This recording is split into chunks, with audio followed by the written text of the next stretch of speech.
Well, hello student. This is your computer teacher Devdeep sir, and I'm also the faculty head of Devdeep classes.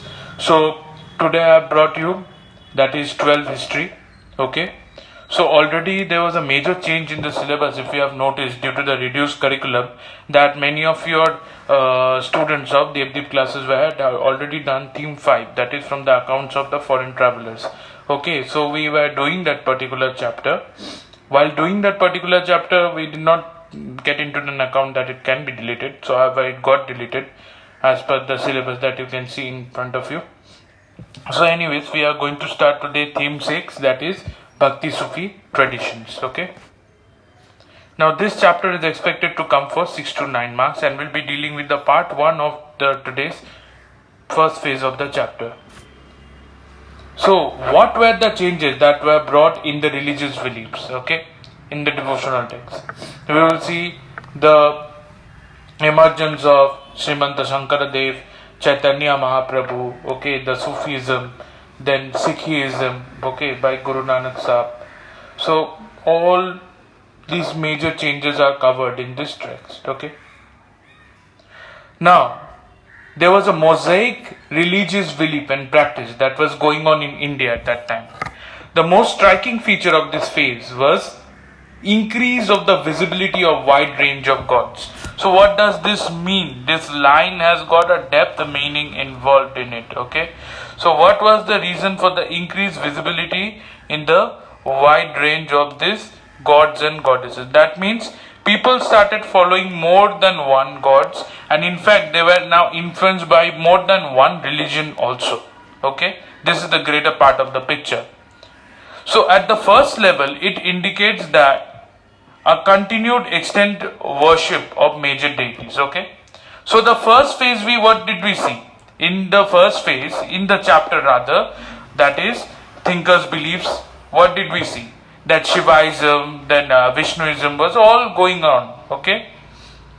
Vaishnavism, alright. But suddenly, they got a whole new dimension to it. The Sikh culture, the Dharma Gurus started to come. It was not that they didn't come ago. Long ago, there was Mahavir, there was Buddha, but altogether a new trend was starting with the emergence of more and more gods, philosophers, and different dimensions into the religion. So Vishnu, Shiva and the other goddesses were visualized in different forms. Like one of the striking example we will see of is of Jagannath in Puri. Jagannath is basically an incarnation of Vishnu only. Okay. So about Puri, he is called the Jagannath. Jagannath means the Lord of the world, which is a form of Vishnu. And in this figure we could see that Jagannath on the extreme right with his sister Subhadra and his brother Balram. Okay, so Balram, Subhadra and Jagannath, that is Vishnu himself. We have the famous Rath Yatra a few days ago. So what is this integration all about? That is different beliefs and cults. How are they integrated or combined together? Such instances of integration are evident among goddess cults as well. So it was about a god, that is Vishnu. But the same belief is also there in the goddesses also. That is the worship of different goddesses. Okay. That is stone smeared ochre, that is yellow clay, kavi. Alright. Was evidently widespread. That is the goddess were beautifully incarnated with clay, and these local deities had the Puranic framework. Okay. That is, actually there is a principal female deity, that is the goddess Adishakti. Okay. So goddess Adishakti is assumed to be the principal deity. But apart from that principal deity, we also saw from Adishakti is nothing but the incarnation of Sati, is the incarnation of Parvati, is the incarnation of Lakshmi, is the incarnation of Saraswati. So all the different varied forms of the female principal deity, that is Adishakti, were of the different forms, that is Sati, Parvati, Lakshmi, Saraswati. Now, at this stage, tantric worship was also developed. The form of worship often associated with goddesses were classified as tantric. Okay, so most of the worship that is associated with the goddesses are classified into the category of tantric. Tantric worship was widespread in the subcontinent and it was open to both men and women. So both men and women was open to this tradition. Those who followed the tantric rejected the caste and class within the ritual context. So those who followed the tantric rituals, they totally rejected the caste and class theory. Many of these ideas were influenced by Shaivism and Buddhism. So many of these ideas were influenced by what? They were influenced by Shaivism and Buddhism also. That is the ideology of rejecting the caste and class. Now, there were different conflicts that also arose during the Bhakti movement. What were the conflicts? The conflicts were between those who followed the Vedic tradition and those who practiced the tantric way of worship deities. So the conflict was now between these two, and it was quite a gruesome conflict. Why? Because the different forms of worship basically contradicted each other. Okay, so there was no parallel between the two rituals, that is, be it in the Vedic tradition and be it in the tantric tradition. Okay, so there was resulting in a huge conflict between the Vedics and that of the tantric. Okay, so there was a huge conflict in this regard. Those who valued the Vedic tradition often condemned the practice. Okay, so those who were valuing the Vedic tradition, they condemned this practice, saying that this is not a proper way of practicing or chanting of mantras, doing, and the most important thing that they were against was this: sacrifices. The tantric tradition had sacrifices. Still nowadays we see sacrifices of animals. Okay, but the Vedic tradition of worship of the female deities were totally against this ideology, that why a god or goddess will ask for a sacrifice of a life form. So on the other hand, those who engaged in tantric practices ignored the authority of Vedas. So those who were authorizing the tantric practices, they disregarded the authority of Vedas, saying that no, we are having this crude form of ideology and this is the ritual, or the tantric ritual is the way to go for in idealizing as well as practicing the worship of a principal deity. Okay, so these were the different conflicts. So we will now entertain certain questions. I would like you all to answer the following questions as homework.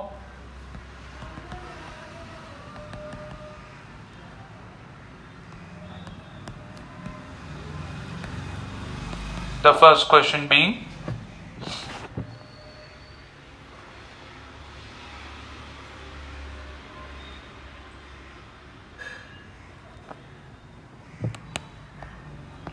explain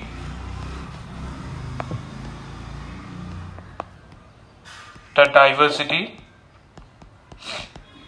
in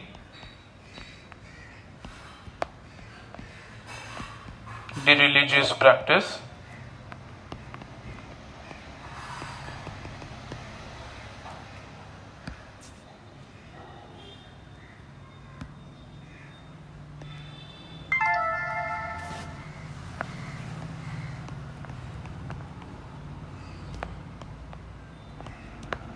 during the onset of the post Vedic age, because all these traditions started post to the Vedic age.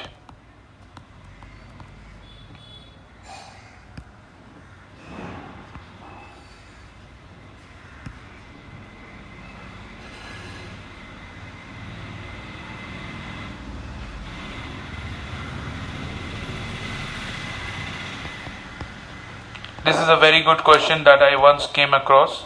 Just see, deities were diversified into their different incarnations This is a high order thinking skills question. Okay. I would like you to answer that. I have just taught and explained this also.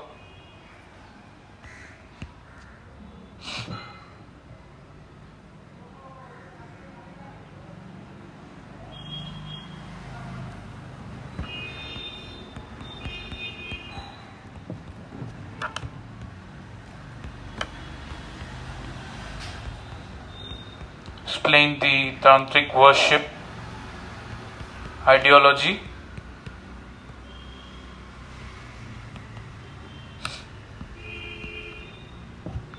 And finally, what were the conflicts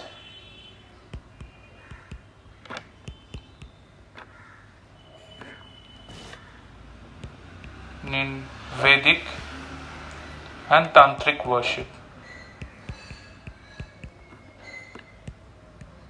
Okay. So this question you please solve it. Okay. And if you have any doubts and queries regarding today's class, you can get back to me. Both my Devdeep classes, this is my address to rather both of the Devdeep classes students as well as my YouTube viewers. If you have any doubts or if you have subscribed to me, if you are following the humanities class, you can get back to me either in my contact details have been shared over here. Okay, I'll just take you to the contact details once. So you can contact me in this contact detail given here, which is 700104835. Over here you can contact me. And that will be all. And just tell me your doubts, and I'll clarify it in the meantime. Tomorrow we are having our class of political science, so do tune in the evening time. So that will be all for today. I hope you are having a pleasantful time, and keep viewing the videos and get enlightened yourself. Okay, thank you.